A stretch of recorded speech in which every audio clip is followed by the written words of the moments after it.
Hello, everyone, and welcome to today's webinar. Today, we would be talking about promoting climate action through higher education initiatives in Latin America. And we have some guests from Partners of the Americas who'd be joining us to share. Again, if you're not speaking, kindly mute so that we can have a seamless listening experience. Thank you. Right. So again, welcome all of you to today's webinar. And as I mentioned, we'll be having special guests joining us. So I would be sharing the webinar information so that you have them handy whilst the session is ongoing. Next slide, please. Right. So my name is Akofa Dawson, and I am the co-champion and youth advisor for the Higher Education Engagement and Transformation Community of Practice. And I do this with Yolande, who is the champion for the Higher Education and Engagement Transformation Community of Practice. But today we have also a special guest, Uzma, who would be joining us during this session. So we are the faces behind the Higher Education Engagement and Transformation Community of Practice, and we are happy to have you join us this morning, afternoon, evening, wherever you find yourself as we have this webinar. Next slide, please. Today's agenda, we've had the introductions and we've welcomed you to our webinar. So we'll also talk to you about our HEET CoP goal and what we've done so far in 2023. So this is about our last webinar for this year, and we'll also let you know where you can find the recordings of the other sessions that we've had. So there's going to be a very interesting conversation on promoting climate action through higher education initiatives. So this is where I guess the Partners of the Americas would be joining to share that. Again, as I mentioned, if you have questions at any point in time, you can put them in the chat and we would respond to them as the session goes on. Then after that, we would also share the next steps of this webinar. Next slide, please. Right, so again, this community of practice aims to engage the expertise within the international education community to advance higher education and youth learning priorities. So we engage older youth between 18 and 35 to integrate transformational PYD, that's positive youth development approaches, and we work to strengthen the link between PYD and higher education programming. So if you're here today, that means this is something you are interested in, and this is our goal as the HEET community of practice. Next slide, please. Right, so what have we done so far in 2023? So we have had webinars and coffee chats on various topics. So we've had some on higher education service, using higher education services to carve career paths, where we had speakers from Ghana and Jamaica. We also had employability skills shaping skills for employability with university career centers. That was a webinar where we heard from speakers in Mozambique, and we've also spotlighted some of the speakers who have joined our webinars. And we had a collaborative coffee chat with the gender community of practice on navigating gender identities in higher education. We have also had a webinar from Egypt on shaping skills for climate change impacts. And just last month, we also had a collaborative coffee chat with the BEPSI community of practice, where we talked about entrepreneurship development in African universities. And today we would be taking the allocation to Latin America to hear initiatives on how they promote climate change action through higher education interventions. And we'd be happy to listen to them. Next slide, please. Right. So now I'd be handing over to my colleague Uzma as she introduces our speakers, and then the interesting conversation takes over from there. Over to you, Uzma.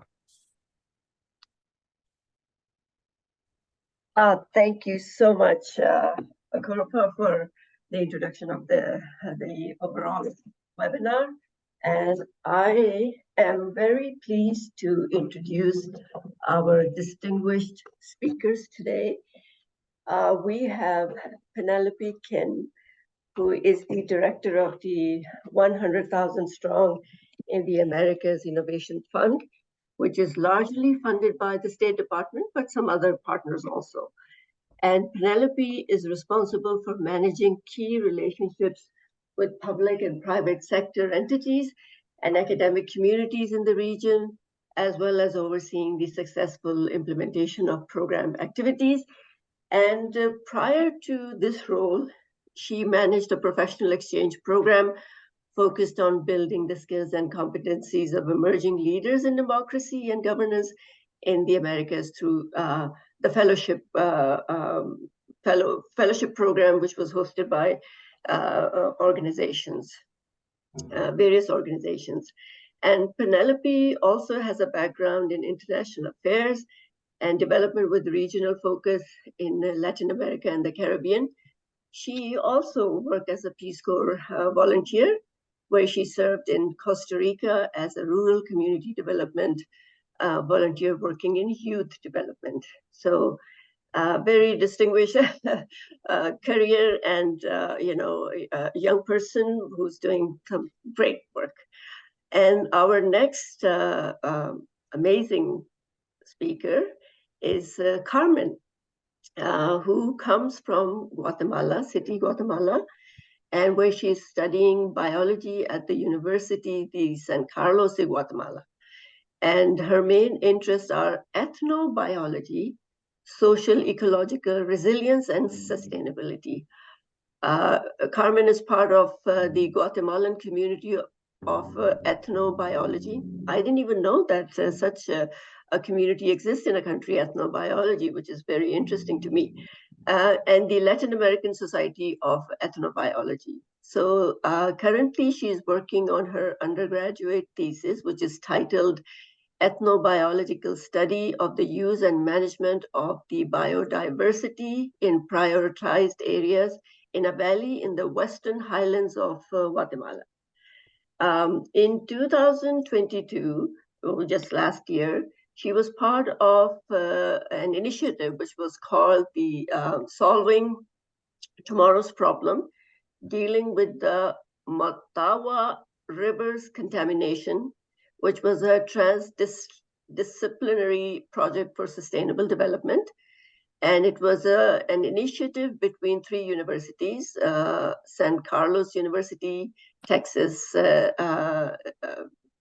Tech University, and University of Technology in Honduras. The project was sponsored by the Department of State through the 100,000 Strong in the Americas initiative and Agro-America. So today we are going to hear about this amazing program and how the universities, the 4 universities that were engaged, galvanized the youth to come together and work on a very important climate program. So over to you, Penelope, and welcome. Thank you, Uzma, and thank you to the HEET team and hosts as well. So besides Uzma, Akorfa, and Megan for allowing us time in this space to talk about our work and opportunities. So just to give you a brief overview, Partners of Americas, we're a nonprofit organization based here in Washington, D.C. We're actually celebrating 60 years next year, so we're excited about that. Throughout our history, we've implemented various U.S. government-funded development programs focused specifically in the Western Hemisphere. And so this includes projects financed by the Department of Labor. We worked with USAID as well, Department of Agriculture, and of course, the Department of State on various topics such as labor issues, education, economic growth, food security, among others. In the area of education, we are dedicated to advancing education by empowering individuals with the knowledge, skills, and values needed for effective global engagement. So our initiatives in education span across the spectrum from preschool through secondary education to, of course, higher education. And so under our education unit, we have 2 projects. The first is Juntos Aprendemos, or Together We Learn, and that's funded by USAID. So this program's prime objective is to strengthen the Colombian education system's capacity to deliver inclusive and quality education in communities that are impacted by migration. So this involves working with the Colombia's Ministry of Education, as well as the local secretaries of education, to foster inclusive opportunities and promote the social well-being of both educators and learners in the classroom. So by doing so, the program aims to improve the educational equality, access to education, as well as strengthen community engagement. So the program that I work on, you can switch on to the next slide, please. The program that I work on is 100,000 Strong in the Americas, and this is the U.S. Department of State's signature education initiative in the Western Hemisphere. So this initiative, through this initiative, we provide grant resources and opportunities to higher education institutions, or I'll refer to them as HEIs from now on, in the Western Hemisphere, so that they can increase student access to inclusive exchange and training programs abroad. So we do this by collaborating with the public sector and the private sector. This includes, of course, the Department of State, U.S. embassies. We also work with governments in Latin America, companies, foundations to invest in the program. So you'll see on the slide there some of our partners that have invested in the program. And so their investments go directly to the institutions in the form of small seed grants. And each year we launch about 4 grant competitions, each with their own thematic areas, and of course, focus countries in the Western Hemisphere as well. So higher education institutions, they'll need to partner with another HEI in one or more of the eligible countries, and then they design a student exchange program and then apply for a grant.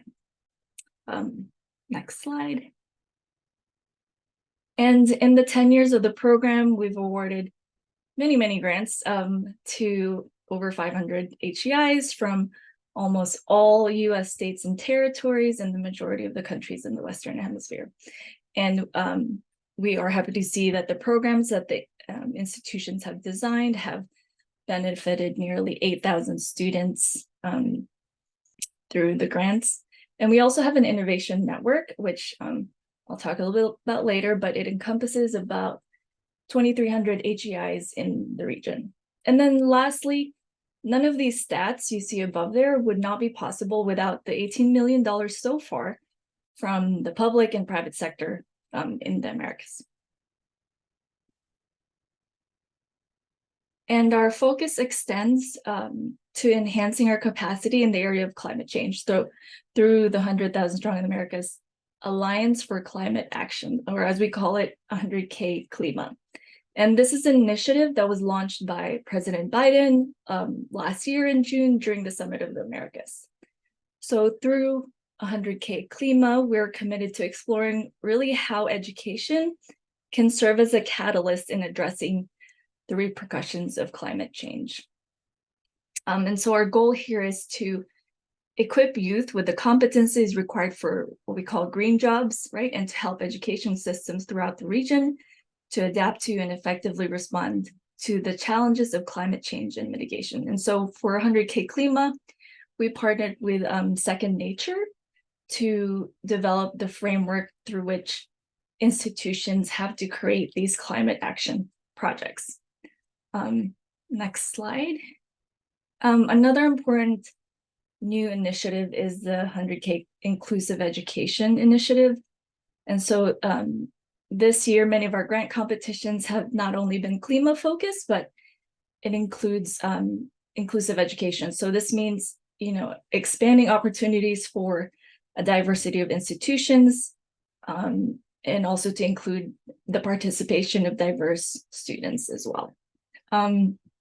And just another thing about the Klima grant competitions. So these projects, institutions have to propose not only a student exchange for the grant, but they also have to include climate action projects. So these projects can take the form of, conducting research or studies, hosting workshops or symposia. It can provide training for faculty in the area of climate, and also to support advocacy efforts and more. Go to the next slide. And so institutions we found use our grants to support a range of activities. So of course, activities aimed at building the competencies of the students that participate. So these include classroom learning, whether in person or virtual, either at the home institution or abroad at the host institution. Next slide. Students also participate in research abroad or field activities where they get to practice those hands-on learning activities. And then the last slide. And of course, the technical activities are complemented by intercultural experiences as well. So I'll now pass on the presentation to Carmen Rodriguez. And as Uzma mentioned, her university, Universidad de San Carlos de Guatemala, was part of the team that received the 100K grant so that they can implement a project that provided trainings to students from the 3 countries that were part of the team. That's US, Guatemala, and Honduras.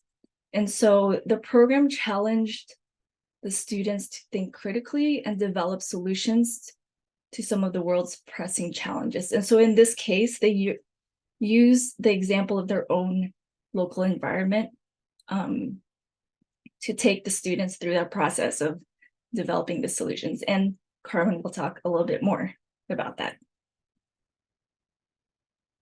Thank you very much, Penelope. Buenos dias, good morning, everybody. It's an honor for me to be able to share my experience with you. First of all, I'd like to thank Dr. Kerry Carter from Texas Tech University for letting me know about this alumni 100K strong network. Dr. Jorge Salazar Bravo for recommending me for this presentation, and all the team of 100K strong and HEET for inviting me.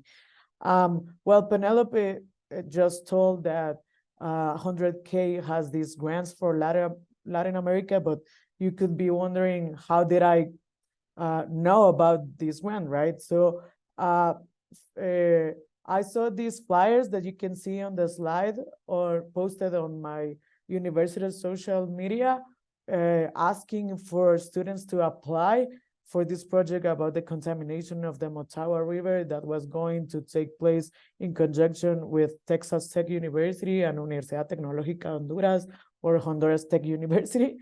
And since I was a biology student, I applied and got accepted. Next one, please. So first of all, I want to put you all in context. You can see the map on your left side of the screen. The Motagua River goes from Quiché, that is the department on your far left, Guatemala, still San Pedro Sula in Honduras on your right, and ends on the Caribbean Sea. So it's the largest one in Guatemala, but it's also one of the most contaminated ones. And that it's a major problem because all the trash that is in the river and the pollutants go into the Mesoamerican Barrier Reef system, that is the second largest reef in the world. And it also affects the economy of the local people that depend on the fisheries in the rivers basin, right? So you can see these pictures. The ones from the left are in Guatemala. That is the trash that is in the river and is pulled out there in Izabal, Guatemala. That is the last department before going into Honduras.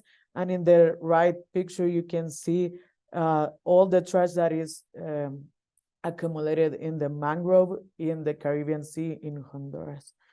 And next one, please. Thank you. So the project began, as Penelope also said, to address solutions to this contamination and the problems that it promotes in both countries. So first of all, we began in Guatemala with some conferences and a ceremony with the ambassador from the USA and people from Honduras and Guatemala. And then we began a field trip until we finished in San Pedro Sula, Honduras, in the UTH campus. In Guatemala, we could see, as I told before, the contamination in the river, and in Honduras, in the sea, but we could also get to know the stakeholders that take place, that are based in the basin, right? So after that, we had an education and training stage. Unfortunately, more or less at the same time that we went to Honduras, we had president's election on my university, and the process and the outcome weren't the best one. So the people, I mean, the students and the workers weren't really happy about it. So they went on a strike and closed the university and several campuses across the country, including the main one. So that affected classes and research activities. But even though we continued this education phase, and we had an online course with Dr. Ketter from TTU about solving wicked problems and the way we could apply it to the Motagua River. And after that, we went to Texas, to the TTU campus at Lubbock. As you can see in these pictures, we had several lectures from the faculty members, but also had some field trips to the water management plant, the solid waste management plant also. And you can see in the third picture on the upper line, that's the whole group from Guate and Honduras. We went to the Palo Duro Canyon State Park. And as Penelope said, it was an intercultural exchange as well. So I think it was a really good opportunity for us as students to get to know what other countries are doing and learn some skills that we could apply to our countries. Next one, please. Thank you. So our week-long workshop ended with a presentation about how we could propose to tackle this problem. And you can see in the middle picture, Daniel Diaz, that is here in the meeting, and I did a presentation along with some teammates in Guatemala over Zoom, and the other groups did their presentations as well. But we could finish doing these transdisciplinary proposals to tackle this. So he's in engineering, I studied biology, so we wanted to show that there are ways to work together to address solutions to all these problems. So even though we couldn't finish because of my university's programs, it was a wholesome experience, not only in the academic part, but also because of the people and places we got to know along the way. And I can say for me and my teammates that we are really looking forward for things to get better here and be able to resume the project and do something about the contamination in the river. And well, it's or other environmental problems, right? Because they don't stop, and it's everyone's obligation to get involved and take action before it's too late for our planet. So thank you very much.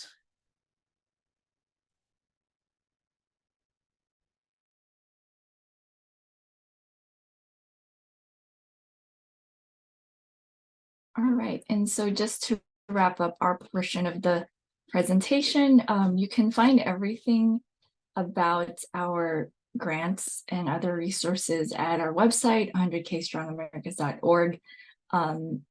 And if you're not part of our innovation network, you can sign up. It's free.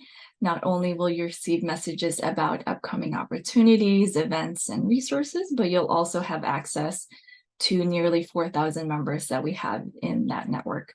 As a higher education institution, of course, you are eligible to apply for one of our grants. The US will always be eligible, but of course, there must be a partner institution in the eligible country in Latin America or the Caribbean.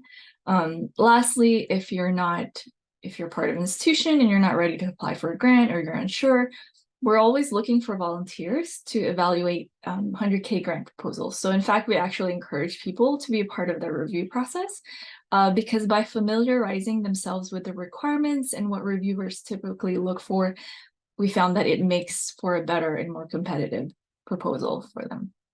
And then for those interested in connecting with Carmen, you can find her contact information there, as well as I believe my colleague posted it on the chat as well. So thank you, everyone. Thank you to the HEET team.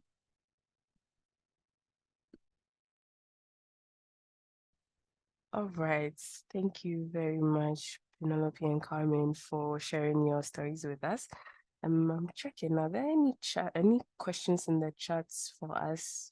Okay, so far we don't have any questions in the chat yet, but I have a question of my own, Penelope and Carmen, especially Carmen. So from your participation in this, right, what was one thing that you enjoyed the most through it all? Yes, and what's that thing that would be with you for a very long time that you're not going to forget from your participation? I'm curious about knowing that. Thank you, Akofa, for your question. Yeah, that's a good one. I think maybe the cultural exchange, because we get to meet a lot of people along the way. For example, Professor Jorge Salazar Bravo is from Bolivia, but works at Texas. So we met a lot of people that are from the US, from Honduras and stuff, but we could be able to share our experiences, our knowledge, and our culture at the same time. So I think that's what I appreciated the most, and to be able to get to know an American university where maybe someday I could apply for a graduate school title or something, you know. So yeah, I think that's what I appreciated the most. Right, that's interesting, the cultural exchange bit. Okay, we have a question from Josephine. She said, Carmen, what approach did you use to tackle the contamination issue? And she also wants to know if this problem was solved. So what was the approach you used to tackle the contamination issue, and was this problem solved? Mm-hmm. Yeah, thank you so much, Josephine, for your question.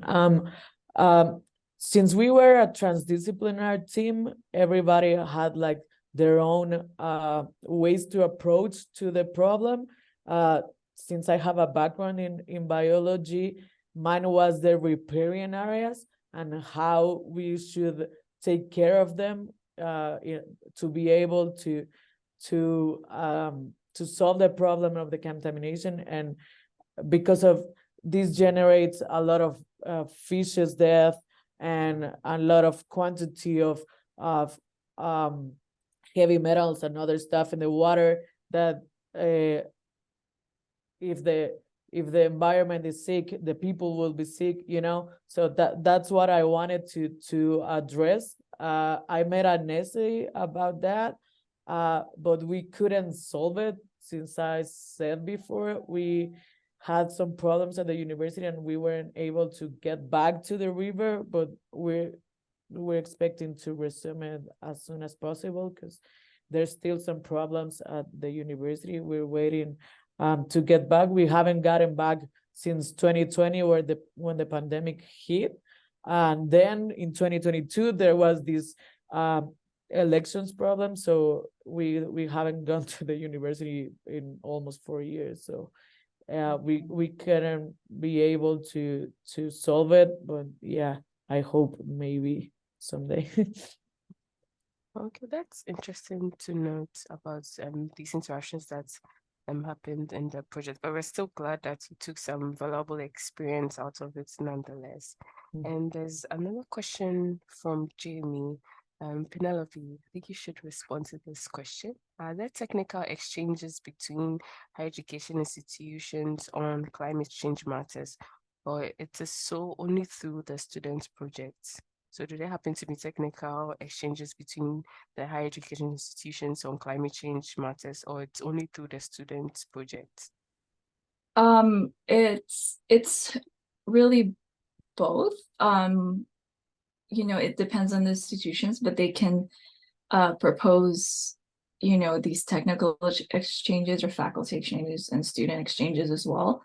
And with just general 100K grants, it's pretty open, but if there's a focus on climate area, it has to include both exchanges, but also the climate action projects. And so the main thing is to have some student mobility as part of the program, but they can also, of course, add other types of exchanges, right? Whether that's between faculty or, administrators or other members of the higher education institutions that apply for the grant. I hope that answers your question. Yes, thank you, Penelope. And from Atif Ahmed, what do you think is the real role of higher education institutions in combating climate change? And do you think teaching green education should be a core curriculum at the faculties or schools of education? So he means teachers' education problems. Do you think green education should be a core curriculum at these faculties or schools of education? That's a pretty loaded question, I must say. And I'm sure I'm not the only one that, has can provide insight on this. I'm not the expert. In fact, I have one of my colleagues was the one that really developed the 100K Klima part, but I will say that the purpose of having this focus on climate in 100K is, and the importance of the higher education institutions. Of course, it depends, on the location, but in many areas, the higher education institution is, one of the driving forces in the community, right? They provide, they not only help train the future workforce, but they also provide, they provide ways to, for example, generate income within community.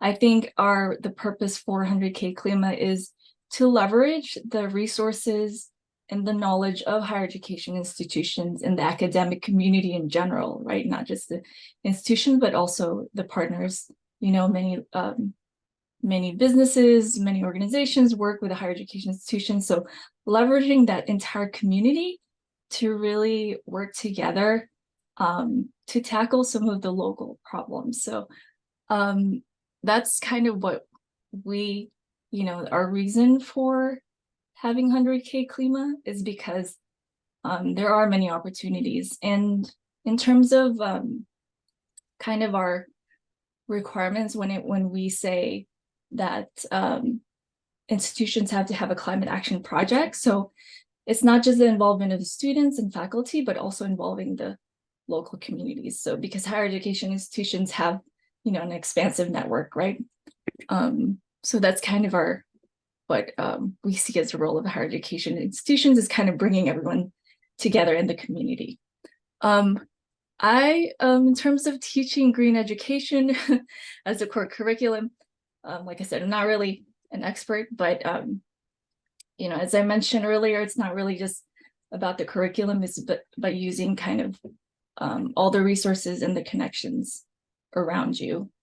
So not just focusing on the institutions and what you could do with the students, but also how can you involve the local communities, local governments in your efforts to address, the local problems. So, in the example of Carmen, she not only worked with her institution, they also worked with, their partner institution in Honduras, because the river also does flow through more than one country, and also bringing in the US to kind of gain their insight and how they work with kind of similar problems in the US and sharing that knowledge.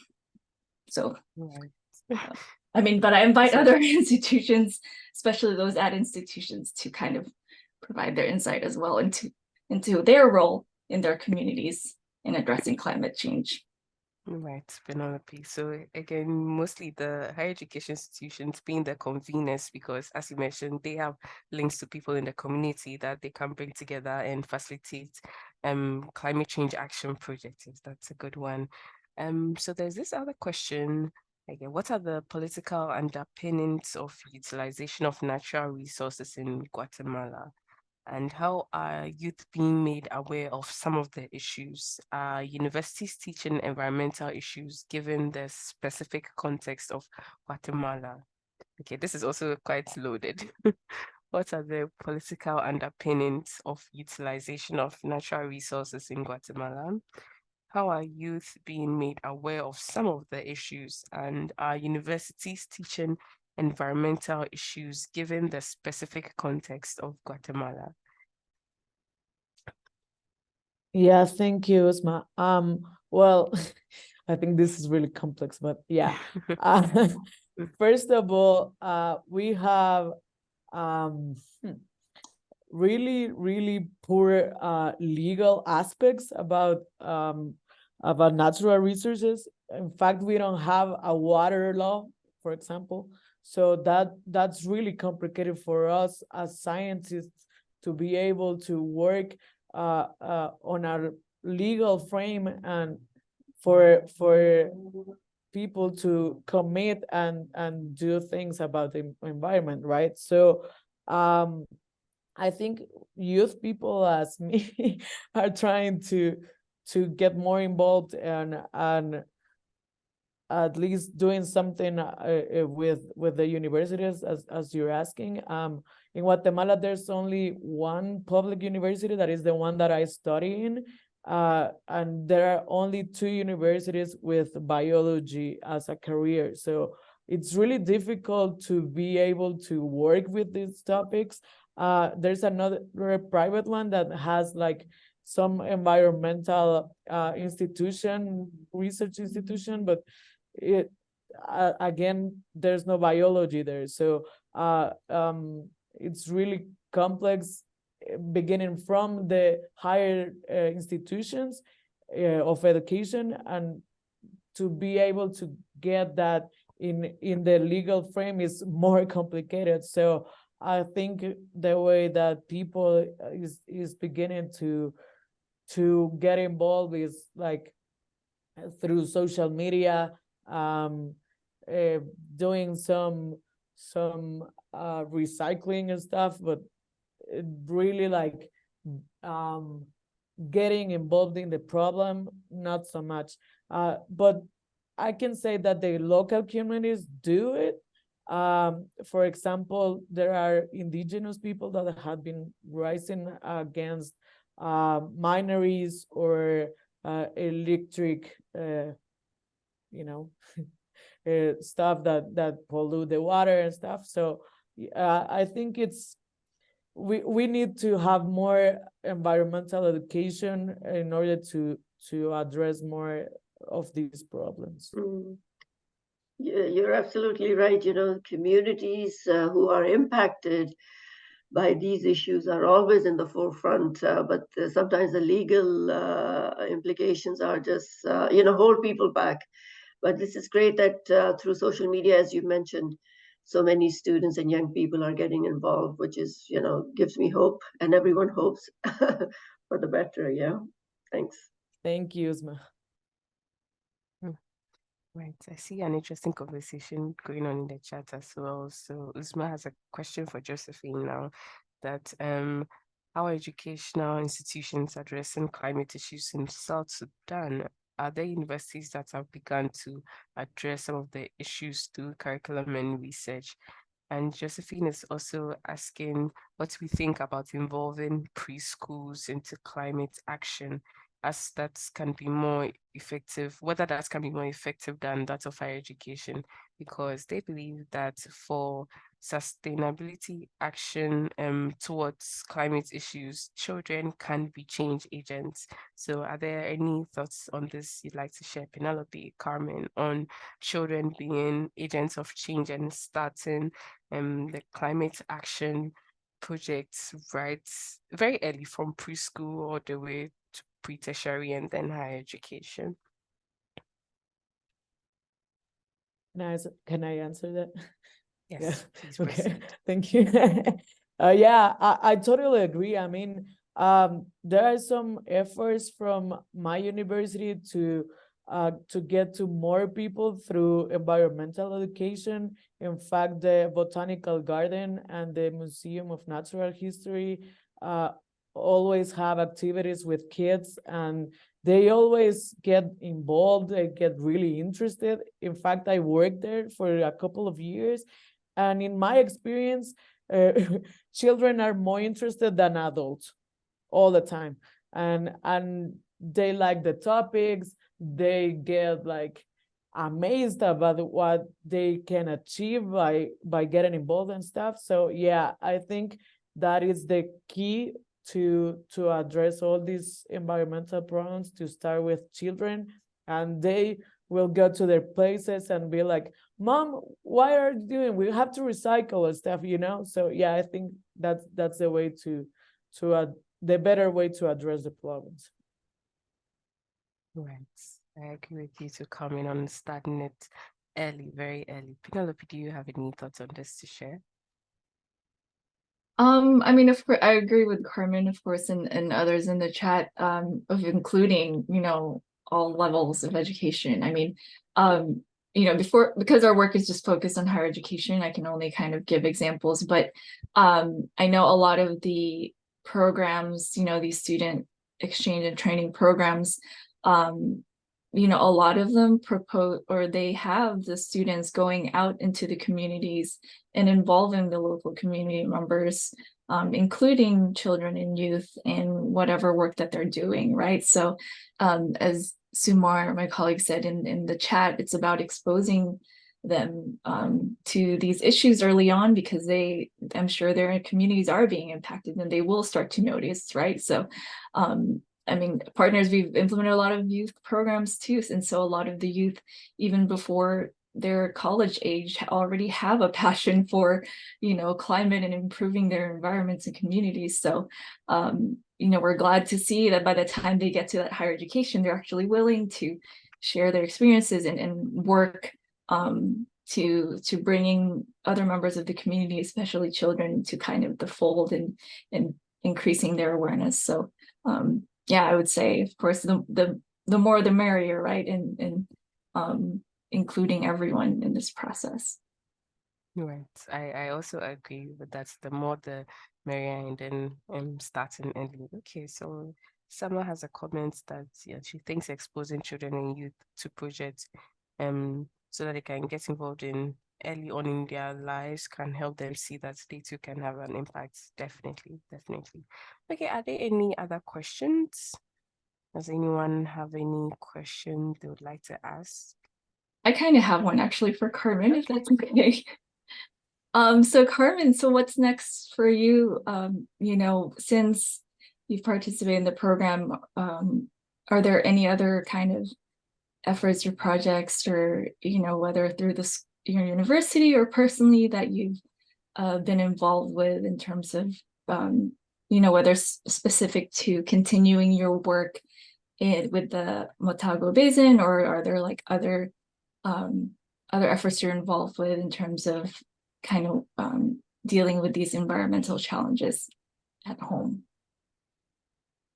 Thank you, Penelope. Well, right now I'm working on a research project about an invasive orchid that is from Africa, and it is here in Latin America.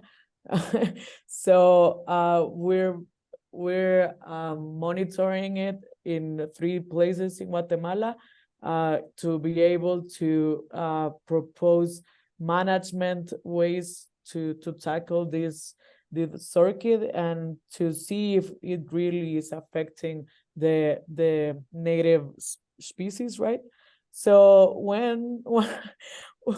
when I'm done with that, I do want to get back to the Motagua project, but as I said before, I'm waiting for things to get better at the university. I'm not sure what's gonna happen next semester. I'm also on my way to graduate now, so maybe I can do something on the outside, you know, but yeah, of course I want to get more involved in, and to share this with more people. I think it's key to, you know, to, as you said, the more the merrier. So that's what I want to do from now on, to get more people in these topics. And also right now I'm not in Guatemala City, I'm in a highland town that is called Concepcion Chiquirichapa, where I'm doing my thesis, and I've seen a lot of trash problems too. So I'm having some talks with the municipality to have some workshops with the people about this waste treatment that they need to do here.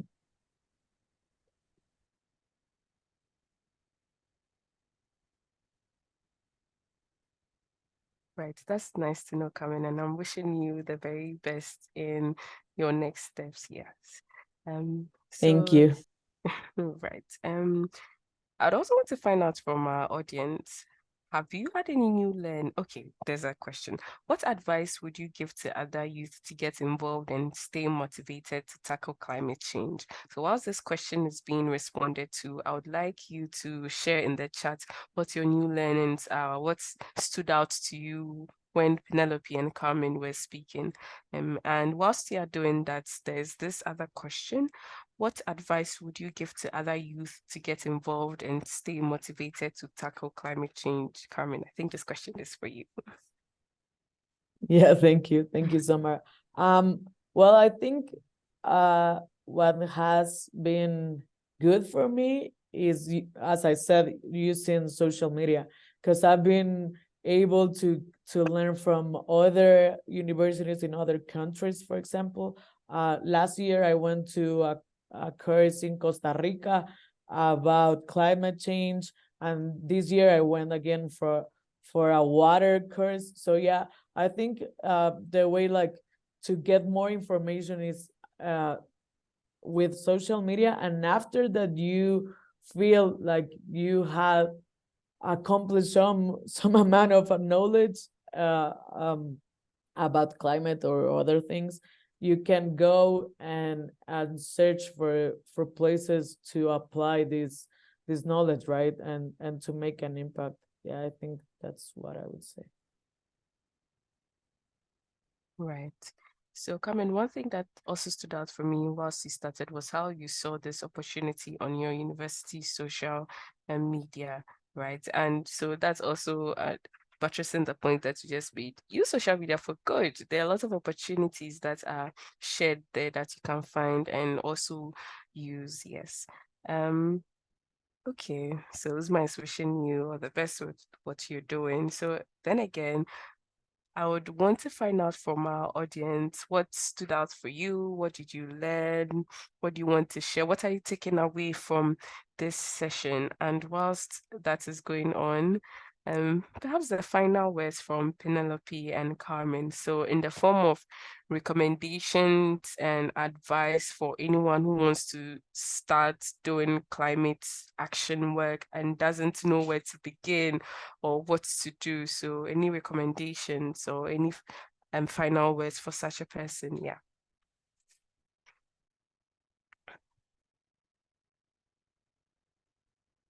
Okay, Penelope, would you like to start? Yeah, sure. I mean, in terms of those, higher education institutions who are interested, we of course we have our grants, right?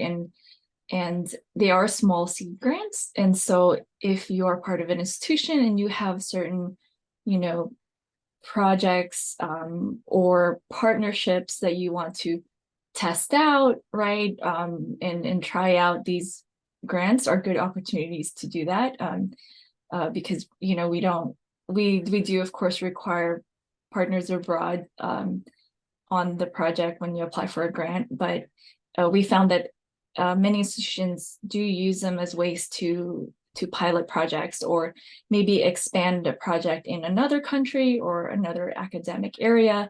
And so, just using these resources to test things out. And if it's not successful, then that's good. You've learned what not to do next time. And if they are, then that's these partnerships or projects are successful, and then that's great as well. And you know kind of where to go off from there. And so, you know, that's what I would say is take advantage of the opportunities that we have. If not, then you can always reach out to us if you're looking for partners or, you know, institutional partners in Latin America, if you're interested, or in the US. We're here as well to serve as resource for you, because we are in touch with, you know, US embassies and Education USA centers throughout the region. And yeah, so that's what I would say in terms of kind of the work that we do. Thank you for that, Penelope. So Carmen, before we come to you, Uzma's hand is up. Please speak, Uzma. Yes, thank you so much. So Penelope, regarding you know, potential resources or support available for students. So if there were local universities, let's say in Paraguay, yeah, 5 or 6 universities that have students that are funded by, or let's say there are scholarships that are being provided in those universities for some students. And if they wanted to have a joint environment or some other social development program, could they qualify for funding or support from your initiative through an application process? Mm-hmm. Yes, of course. Anyone really is, well, the main thing is that the app, they have to, if they were to apply, it has to be for a grant competition that includes Paraguay. Because many of ours are restricted to certain countries or even regions, and so we'll usually list it out. I mean, for instance, we recently closed a round on the Southern Cone, and that did include Paraguay. So if, you know, there are other, you know, like I said, we have 4 a year, and we hope to continue to kind of touch all regions through our grant opportunities. But in terms of Latin America, they have to kind of pay attention to any like country eligibility. For those in the US, they will always be eligible because they're the other half of the partnership that have to go into the application together. Yeah. So the partners who are in the US, if they selected Paraguay, would that be funded? Would that program be funded? You mean in terms like there's an application process for the grant? Okay. And so, you know, we usually convene external reviewers. Okay. And so these consist of other, you know, folks that do implement, you know, study abroad programs as well, Okay. or their grant writing, but there's an external review process in order to actually be selected for funding. Got it. Thank you. Okay, all right. Thank you too. So, Carmen, coming to you for your recommendations and your advice to someone who wants to start climate action work and doesn't know where to start or how to start. Yeah, I think starting from, you know, the easiest part. I know it sounds like logic, but I mean, I think it's the right way. Like, okay, so for example, at my house, they don't separate the trash. I'm gonna do this. And then tell my neighbor, tell my friends, I don't know. I mean, like from little steps, and as I said before, also by educating yourself. Like if you can afford going to some courses in other places, or at your university, like they don't have enough or you don't like them, I don't know, like do your research on the internet. I mean, there are many ways like to get all this knowledge, and then whenever you feel ready, start acting out. I think that's, yeah. Right. Thank you for that, Carmen. Okay, so we've come to the end of today's webinar, and I hope, like me, you've also taken a lot from this session. And if you're here representing an institution, and you know you're eligible, you know how to start accessing the opportunities that have been shared. So this is the final event for the year for the HEET Community of Practice, and you can visit the Youth Power site for the recordings of the webinars that we've done so far for this year. Next slide, please. Right. So when you join our community of practice after, we would also be in touch with you about other community of practice events in the coming weeks. And you can also continue engaging with the discussion groups on youth power or youth lead in the meantime. Again, thank you for joining our webinar, and the communication channels are still open. You can reach out to me, Uzma, Yolande anytime if you have any other ideas, especially to keep the conversation going on how to use your higher education services for career advancement to start climate action project. And we wish you all the very best and a good rest of the day, whether it's the morning, afternoon, or evening, wherever you're joining from. Okay, thank you once again, and it's bye from us.